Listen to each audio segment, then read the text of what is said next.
Bonjour, aujourd'hui nous allons au contact d'une personne hors du commun, une personne que vous ne connaissez certainement pas, sauf si vous êtes amateur de théâtre. C'est quelqu'un qui nous aide à prendre confiance, à progresser. Allez, c'est parti, je vous amène voir Lucien.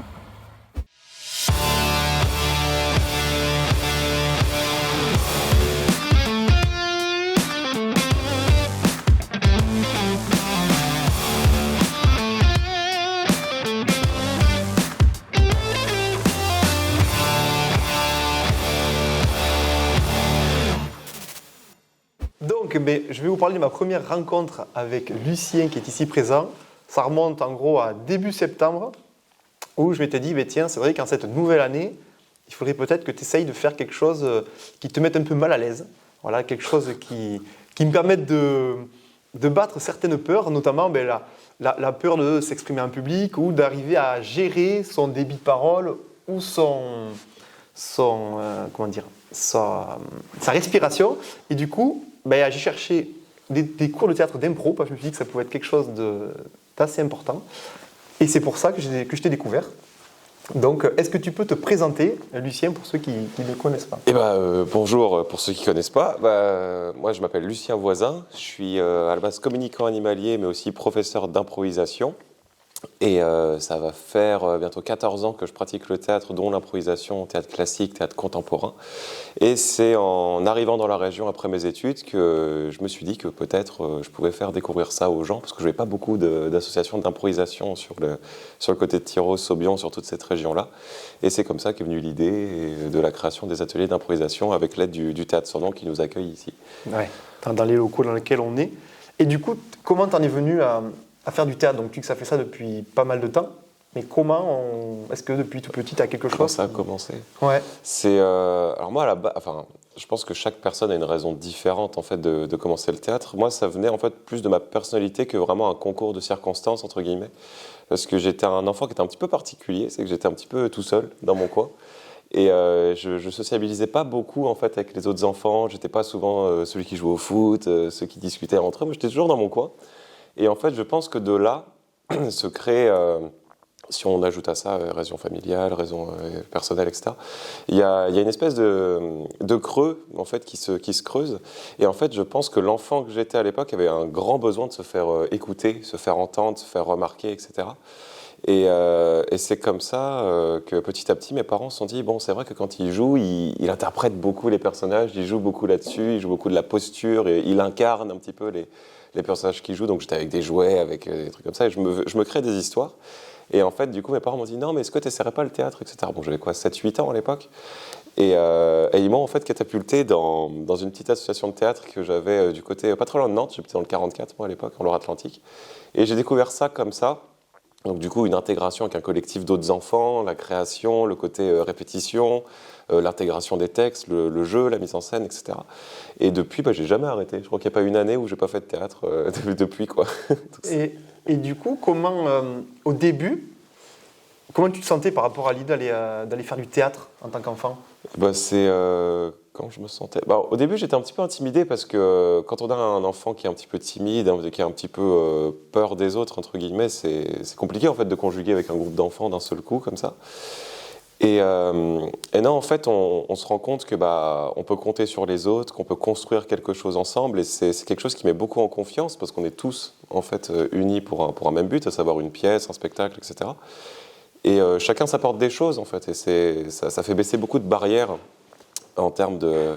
Alors je parle du théâtre classique, l'improvisation après ça apporte d'autres choses, mais pour ce qui était du théâtre classique qu'on faisait en association, c'était vraiment quelque chose d'assez porteur, parce que du coup on avait ce côté solidarité avec le groupe dans lequel on était, pour servir en fait une création, pour justement se donner des conseils petit à petit. Bon, on était jeunes, on avait toujours un professeur qui nous supervisait, mais ça permet de se découvrir, moi je dirais. Ça permet de savoir jusqu'où on peut aller, qu'est-ce qu'on peut exprimer, qu'est-ce qu'on peut donner au public, quoi. C'est cool. C'est vrai que sur ça, moi, pour avoir fait l'expérience, c'est quelque chose que j'ai ressenti au sens où après chaque cours, en fait, on se découvre soit des choses dont on n'était pas conscient qu'on était capable de les réaliser, soit des fois des points de notre personnalité qui nous disent, en fait, les traits sont vachement accentués et ce qui est très bien, ça nous permet d'un côté soit de voir nos points forts, mais à l'inverse aussi, dire, tiens, là-dessus, il y a un axe de travail important.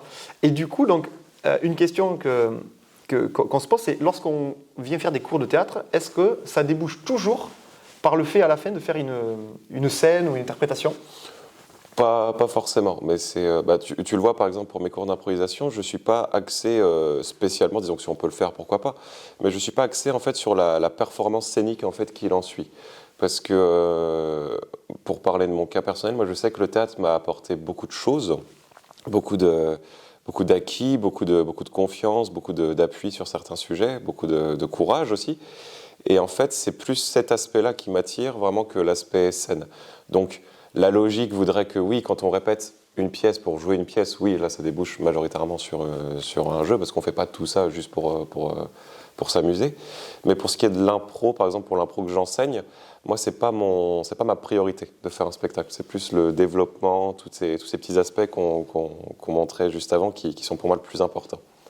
Donc non, pas forcément, mais après tout dépend du domaine dans lequel on est. C'est ça. Ouais. Parce que là, la partie donc, pour lesquelles on fait les cours, c'est vrai qu'on remarque qu'il y a beaucoup de... Alors toi, tu fais les jeunes et les adultes. Ouais. Moi, je suis dans la partie adulte. Et c'est vrai qu'on voit qu'il y a beaucoup de...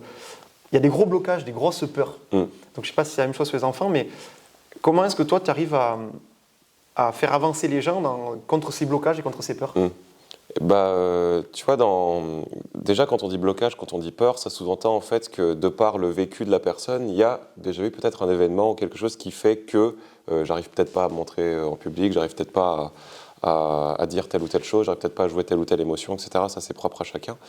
Et en fait, comment est-ce qu'on peut surpasser ces peurs-là ? Je pense que c'est d'abord en les affrontant petit à petit. Par exemple, je dis n'importe quoi, quelqu'un qui a... que ce soit ado ou adulte, qui a peur en fait d'avoir une existence scénique, donc qui a peur d'être sur scène, de se produire devant des gens, on ne va pas le mettre directement dans une salle où il y a 300 personnes, quoi. Ça serait complètement contre-intuitif. Mais en revanche, on peut l'inviter progressivement à rentrer, à se découvrir, à montrer qu'en fait, quand tu es sur scène, il ne va rien se passer de grave, que justement tu peux faire ton petit spectacle dans ton coin, inventer tes propres personnages, et justement petit à petit, palier par palier, montrer que ça, tu peux te le permettre, ça aussi, et tu vois qu'il ne se passe rien, et qu'au contraire, au lieu d'alimenter de la peur, tu peux peut-être alimenter de la reconnaissance envers toi-même ou de la fierté pour ce que tu fais, quoi. C'était plus dans cette optique-là. Ouais. C'est exactement ça. Et du coup, comment tu réagis quand tu t'es confronté à des élèves qui sont vraiment bloqués ? Bloqués. Déjà, je pars d'un principe un petit peu qui peut prendre le problème à contresens. Parce que je me dis, si l'élève, qu'il soit adulte ou adolescent d'ailleurs, soit complètement bloqué, c'est déjà un très grand pas qu'il fasse la démarche de venir ici. Ça veut dire qu'il y a déjà une intention d'essayer de débloquer. Ouais. Donc déjà, en partant de ce principe-là, on sait qu'il y a une intention de vouloir avancer. Après, tout dépend du blocage en question, si c'est de la peur, si c'est en fait la sociabilité, etc. Parce que forcément, au théâtre, bien qu'on peut jouer tout seul, on joue avant tout avec les autres. Et donc ce sera d'abord une histoire de mise en confiance, une histoire d'intégrité, parce que forcément, tous les autres vont apprendre à se connaître. Ça forme moi, c'était la sensation que j'avais, c'était qu'on formait une espèce de famille avec l'équipe d'improvisation, l'équipe de théâtre avec laquelle on était. Donc c'est ce côté-là que j'essaye beaucoup de mettre en avant. Et il y a un côté sur lequel, alors je ne suis pas méchant, je ne suis pas tyrannique, hein, tu l'as vu, mais il y a un côté sur lequel je suis intransigeant plus avec les ados qu'avec les adultes, parce qu'avec les adultes, il y a moins ce problème, c'est le côté jugement. Parce que pour avoir été au collège comme toi aussi, comme au lycée, etc., c'est un aspect que je trouve un peu jungle, un petit peu cruel envers les enfants entre eux d'un point de vue social, parce que la moindre différence va être soulignée, va être suraccentuée et peut créer en fait des blocages, des malaises, des insécurités et des gros problèmes de manque de confiance en fait qui sont mis en place à cet âge-là, parce que les enfants sont un peu cruels entre eux, quoi, faut le dire. Les ados surtout. Ils sont très, très francs. Ah ouais, c'est ça, mais c'est parce que justement, quand je te juge, je me sens supérieur, donc moi ça alimente ma confiance, et toi du coup ça te rabaisse, etc. Bon, c'est le serpent qui se mord la queue. Donc du coup, moi je suis intransigeant là-dessus, parce que je pense que pour pouvoir prendre confiance, il faut oser. Et on ne peut pas oser si on a déjà les blocages, parce qu'un tel ou un tel a dit que ça, j'étais pas bien, etc. Donc là-dessus, je suis juste intransigeant, mais parce que voilà, je sais que le trac, le stress, la peur de vouloir réussir, cette peur de vouloir se produire, elle vient avant tout de cette peur du jugement qui vient des autres, mais qu'on a aussi envers soi. Donc c'est ça que je veux endiguer en premier lieu. C'est ça, parce que comme tu dis, c'est vrai que le plus dur, c'est d'oser, Mais c'est vrai qu'on a beaucoup de difficultés justement à se dire, mais je vais essayer de le faire, parce que déjà dans sa tête, en fait, on va dire, on se met un scénario négatif. Tu te mets des barrières, ouais, c'est Ouais, ça. on se met des barrières. Et toi, là, justement, par rapport à ça, est-ce que tu aurais des petites astuces pour des gens qui pourraient avoir soit du mal à... Je sais que des fois à l'école, il y a des gens qui peuvent juste avoir du mal à lever la main en cours pour parler. Il peut y avoir des fois des gens qui ont des difficultés à aller interagir avec des personnes qu'ils ne connaissent pas. Je veux dire, même moi, régulièrement, quand je rentre des fois dans une salle où il y a plusieurs invités, c'est vrai que qu'est-ce que je vais dire, etc. Il y a un poids. Comment est-ce que tu aurais une petite astuce à partager de comment est-ce que je peux oser pour le prendre du côté du jeu et non pas du côté du jugement? Ouais. Alors, oser, du coup, surpasser ces trucs-là. Déjà, là, on rentre un petit peu dans le côté psychologique du truc. C'est qu'en fait, souvent, on a une espèce de construction qui se met en place dans ce genre de situation. Tu vois, toi qui rentres dans ta salle, les ados ou les adultes qui veulent se produire, souvent, on a une espèce de construction qui est uniquement alimentée par le mental. Et tous à notre niveau, on peut le tester, peut-être toi le premier. Hein. C'est quand tu prévois quelque chose, que ce soit bon ou mauvais d'ailleurs, ça ne se passe jamais comme tu l'as prévu. Donc en fait, c'est toutes ces zones d'ombre, tu vois, de qu'est-ce qui va se passer, etc., qui alimentent cette peur-là. Et qu'une fois, et très souvent, une fois qu'on le fait, on se rend compte que c'était pas si terrible. Tu vois.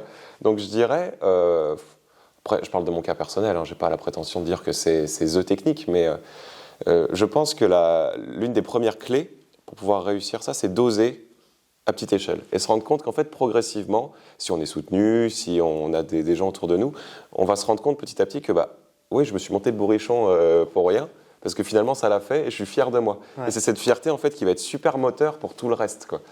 Et je pense vraiment que c'est ça, la clé de tout, c'est d'oser, en fait. Parce que par exemple, même moi, même encore aujourd'hui, avec... il y a des gens qui ont fait du théâtre depuis bien plus longtemps que moi, mais moi, avec mes 14 ans de pratique où j'ai touché à beaucoup de choses, j'ai toujours du trac. Parce que j'ai peur qu'il se passe un truc mauvais, quoi. J'ai peur d'avoir un oubli, j'ai peur d'avoir un jeu qui ne corresponde pas, etc. J'ai toujours peur de ça. Et c'est normal, mais c'est cette peur-là qui me permet à chaque fois de surpasser, de franchir cette ligne-là de la peur, quoi, et qui crée de la fierté. Donc je pense que ce serait ça la bonne technique, oser tenter, quoi. D'accord, et du coup, donc toi tu es passé de quelqu'un qui a appris, qui a pratiqué, qui pratique toujours et qui maintenant enseigne, donc qu'est-ce que le fait d'enseigner te procure en fait comme plaisir, comme émotion? Ça c'est personnel, mais c'est... comment dire, déjà, il y a beaucoup de choses, en fait, c'est des trucs que je ne dis pas forcément, mais moi, en fait, je n'ai pas passé de diplôme d'enseignement. C'est vraiment un truc que c'est des espèces de données que j'ai accumulées de par mon vécu, de par ma pratique passée, etc., de par de l'observation. Parce qu'en fait, j'ai commencé à plus ou moins enseigner quand j'étais à la fac, parce que, en fait, je voulais m'initier à ça, et j'étais encadré par ce qu'on appelle des coachs d'impro, qui, en fait, étaient devenus des amis, et avec qui on partageait beaucoup de matchs, beaucoup de moments, etc. Donc, c'est ça, en fait, qui m'a permis de créer une espèce de base de données d'entraînement. Sachant qu'en plus, moi, j'aime bien créer des exercices qui sont personnalisés, etc. Donc, en fait, non, moi, ce que ça m'apporte, l'enseignement, c'est, à vrai dire, c'est idiot, parce que je suis très jeune, j'ai pas d'enfant ni quoi que ce soit, mais c'est l'aspect, il y a une personne qui arrive, on va dire, du point zéro, donc qui n'a pas de pratique, pas d'expérience, et de suivre cette progression petit à petit. Et sans prétention aucune, c'est pas pour me dire « Ah, c'est grâce à moi que c'est comme ça », mais me rendre compte qu'en fait, cette personne a réussi à dépasser un certain seuil de blocage, et surtout par elle-même. Parce qu'en fait, moi, j'ai beau donner les outils, c'est avant tout cette personne qui va les mettre en place, surtout qui va oser, qui va risquer de progresser finalement. Et ça me fait vraiment extrêmement plaisir, et je suis toujours très touché de voir, par exemple, en fin d'année scolaire, les ados, même certains adultes qui me disent putain, mais maintenant j'arrive à parler en public avec beaucoup plus d'aisance, j'arrive à dire des trucs, j'arrive à me faire plus entendre, etc.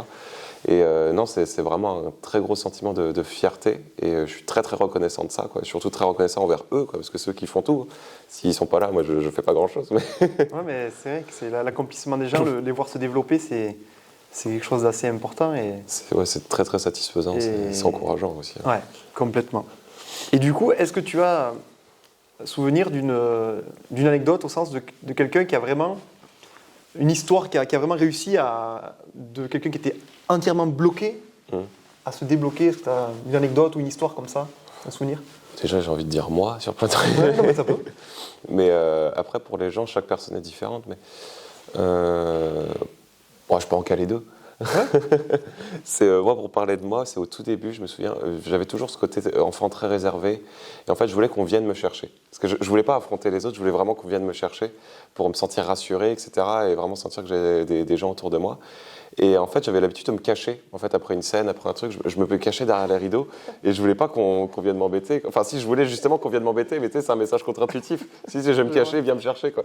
Et en fait, les gens ne venaient pas me chercher. Parce qu'ils disaient, bah, il est bizarre, lui. Pourquoi il s'en va? Et non, en fait, j'ai le souvenir qu'un jour, il y a cette prof que j'avais qui est venue me chercher, qui a fait non, mais Lucien, personne va venir te chercher. Donc, soit tu viens pas, quoi. Ouais. Et en fait, c'est là que j'ai eu un déclic de bah oui, c'est vrai, en fait. Pourquoi c'est moi qui me fous des barrières tout seul, quoi. Ouais. Je vais tenter le coup. Et non, pour parler d'un autre cas, j'avais une petite ado que je ne vais pas nommer pour son anonymat, etc., que j'apprécie beaucoup, comme j'apprécie tous mes ados d'ailleurs, je n'ai pas de préférés, mais bon, je les aime tous, qui était venue déjà l'année dernière avec son univers, beaucoup de timidité, une grande bulle à elle, un peu de colère d'ailleurs sur pas mal de traits de sa personnalité qui étaient dus à jugement, les ados, etc. Et vraiment un univers bien ancré à elle, qui faisait que justement ça l'ostracisait de pas mal de mots compliqués, hein, qui la rejetait de pas mal de ses convives. Et en fait, non, petit à petit, elle a vraiment baissé sa garde avec moi, avec les autres. Elle a osé se produire. Et encore aujourd'hui, elle est toujours dans cet apprentissage de ce développement, de cette espèce de confiance, etc. Qui est d'ailleurs le tracé de vie qu'ont beaucoup d'ados, hein, d'ailleurs, là-dessus. Et je suis vraiment très content. Bon, je leur dis hein, souvent que je suis fier d'eux, etc. Parce que moi, j'ai pas de filtre. Quand je parle, je leur dis les trucs au moment où ça doit être dit. C'est une communication que j'aime bien avoir. Ça déstabilise un peu, mais je sais que ça choque dans le bon sens. Ouais. Dans l'idée où, ah oui, il me dit ça, mais c'est vrai que personne dit ça d'habitude, et ça me porte, quoi. J'ai envie de leur dire, ça c'était cool, là je suis fier de vous, etc. Je ne leur dis jamais que ce qu'ils font, ça manque de travail ou que c'est mauvais, parce que c'est un point de vue, parce que moi j'ai pas joué dans les mêmes conditions, eux c'est peut-être leur première expérience, donc ce serait risible d'être aussi exigeant. Mais je suis content de voir en fait, voilà, après parce que des fois je les prends en vidéo et je regarde en fait la progression qui a été, et je me dis c'est vrai qu'il y a eu pas mal de parcours, et ouais, cette espèce de progression de cette petite là qui vient tous les lundis me touche beaucoup, ouais, parce que je me dis ça c'est grâce à elle, grâce aux autres et tout, c'est bien. Et du coup, donc s'il y a des gens qui aujourd'hui se reconnaissent dans éventuellement certaines peurs ou certains blocages et qui aimeraient essayer de venir, comment ils peuvent s'y prendre? Qui veulent essayer de venir? Venir essayer un cours pour voir que ce soit des ados, des... Ah bah nous, la porte, elle est toujours... C'est peut-être un petit coup de fil avant, c'est ça que je m'organise. Mais non, la porte, elle est toujours ouverte, que ce soit même début d'année scolaire, septembre, jusqu'à janvier, mars, février. Moi, j'ai pas de base établie quoi, là-dessus. C'est vraiment les gens, ils veulent venir, ils viennent, quoi. C'est du moment que ça leur plaît, du moment que l'ambiance leur convient, moi, ça me va, quoi. C'est du moment qu'ils sont là, qu'ils veulent passer un bon moment, qu'ils veulent essayer de se surpasser un petit peu dans la joie et la bonne humeur, voilà, parce que... On prend rien trop au sérieux, quoi. Faut pas mettre une pression supplémentaire, mais ouais, non, bien sûr qu'ils peuvent venir quand ils veulent. Ouais, et du coup, donc les cours, c'est les lundis de 18h à 20h15. C'est 18h15, 20h15 pour les ados, et 20h15, 22h15 pour les adultes. Là, peut-être une question un peu plus philosophique. Attention. Si, en gros, si tu pouvais écrire un message que tous les gens de l'univers pourraient lire. Oh là, la pression. Ça serait lequel? Alors, ça, c'est vraiment quelque chose qui vient de mon cas personnel, parce que j'ai eu vraiment une espèce de rejet pour le genre humain quand j'étais petit. Parce que jugement, parce que adolescence, parce que début de la vie adulte, etc. Et j'ai eu le temps de remettre beaucoup de fois en question cette vision que j'avais. Parce que je voyais vraiment les gens avant, enfin l'humain, pas les gens, l'humain entre guillemets, comme une espèce de challenger, d'opportuniste, comme ça. Quelque chose qui n'était pas forcément positif, parce que voilà, notre vision n'est jamais celle d'un tel ou d'un tel ou d'un tel, etc.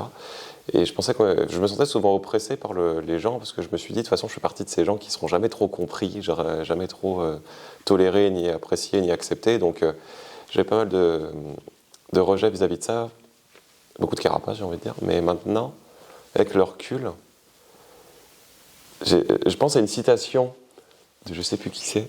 C'est vrai. Parce que le philo est loin derrière, là, tu vois, mais c'était « Rien de grand dans ce monde ne s'est jamais fait sans amour », tu vois, c'est celle-là. Mais si je devais en écrire une à ma façon, ce serait, je crois, oser aimer. Oser aimer les autres et oser aimer ce que vous faites. Ouais. Parce que tous les autres sont déjà pris, alors mieux vaut être soi et donner de l'amour quoi, dans ce que vous faites. C'est la force la plus puissante qui existe, donc donner de l'amour. On n'est pas tous parfaits, ça c'est sûr, on n'est pas tous, on n'est pas tous réguliers, on n'est pas tous présents aux horaires qu'il faut, etc. On a tous nos petits défauts, etc. Mais envoyer de l'amour aux autres, quoi. Parce qu'on ne sera jamais à la place des autres. Donc, c'est très utopiste comme façon de voir les choses, mais moi je pense vraiment que l'amour c'est quelque chose qui a besoin d'être partagé dans ce monde, à son échelle, tu vois. Ouais. Sourire à quelqu'un c'est une forme d'amour en soi. Mais ouais, je pense que c'est vraiment un truc qui se doit d'être communiqué. Tu vois. Oui, et puis c'est quelque chose aujourd'hui où je pense que c'est aussi pour ça que des fois les gens viennent au théâtre, c'est le fait qu'on veut que nos propos ou nos actes soient entendus. Oui. Et c'est vrai que déjà le fait de donner permet aux autres déjà de les recevoir ou de les entendre. C'est ça. Et comme tu as toujours le choix de ne pas prendre tout, ou alors de ne pas recevoir du tout, voilà, de prendre juste ce qui t'arrange, etc., bien sûr. Ouais. Mais tout est une forme de don. Tu vois, Après, c'est très philosophique, ça. Non, mais c'est toujours intéressant. Pour tous les gens qui s'intéressent au théâtre et qui, sûrement comme moi, n'ont jamais mis les pieds dans une pièce ou dans une salle, ouais. Hormis à l'école, parce que c'était obligé de le faire et on le faisait en reculant. Mmh. Comment est-ce qu'aujourd'hui, ils pourraient... est-ce qu'il y a des événements locaux? Est-ce qu'il y a des bonnes petites adresses que tu pourrais recommander d'aller voir pour faire un premier pas et se dire, qu'est-ce que c'est? Dans le théâtre? Après, oui, tout dépend de la forme théâtrale, artistique qu'on cherche. Je sais que dans l'impro, beaucoup plus axé match, dynamisme de jeu, etc. Il y a les Solicates à Cabreton qui jouent souvent au Circus, que j'ai essayé d'intégrer, mais je me suis pris peut-être un peu tard, qui sont très très bons, qui font du très bon boulot. Ils sont vraiment très très compétents. Il y a les Qu'est-ce qu'on fait de Dax, qu'on peut toujours aller voir sans pratiquer, parce qu'ici on est un peu loin. Il y a les Tasses de Bordeaux que j'aime beaucoup. Il y a ce que fait la Hélénie, qui est Elena ou Hélénie, je crois que c'est Hélénie, qui est la meilleure équipe d'improvisation du monde, avec l'équipe française qui en fait est une équipe québécoise. Et je sais qu'ils ont un site ou une page, etc. Et ils sont hilarants, ils sont tordants. Ça c'est plus pour le côté découverte, vraiment visuel. Et non, c'est les adresses les plus proches que je connaisse, ouais. Et toi, donc là, actuellement, tu fais partie donc, d'une troupe, c'est ça, ouais. On appelle comme ça? Le Théâtre Sans Nom. Le Théâtre Sans Nom, voilà, c'est son nom du coup. Et oui. Et donc vous faites plusieurs représentations locales? Ouais, il y a pas mal de dates. On rejoue à Tyros, là, à la mairie et au cinéma, là, le 11 mars. D'accord. On a 2 représentations le même soir. Et sinon, il y a un site, le Théâtre Sans Nom? Ils ont une page Facebook, oui, voilà, le Théâtre Sans Nom, sur laquelle on peut se renseigner, etc. Voilà, il suffit à la rigueur de se connecter et on aura l'info. Voilà, et après, il y a toujours le fait de passer par, si normalement c'est bien fait à la municipalité pour les dates avant, pour ce qui est réservation, etc. Mais ce sera indiqué, je pense, sur les pages. La mairie relais. Voilà. Ok, est-ce qu'il y aurait une question que je ne t'ai pas posée, que tu aurais aimé que je te pose? Je sais pas comment ça va. Tu l'as pas fait, c'est très mal poli. C'est très mal poli, ça. Voilà, j'ai pas demandé, on va refaire. On va tout refaire. Merci d'avoir regardé cet échange jusqu'au bout. J'espère sincèrement que ça vous a plu. Si c'est le cas, vous pouvez me le dire en laissant un petit commentaire, ça fait toujours plaisir. N'hésitez pas à le partager autour de vous, à vos amis, à vos proches, voilà, si vous pensez que ça peut être utile pour eux de le regarder. Et je vous dis à très bientôt pour un tout nouvel épisode.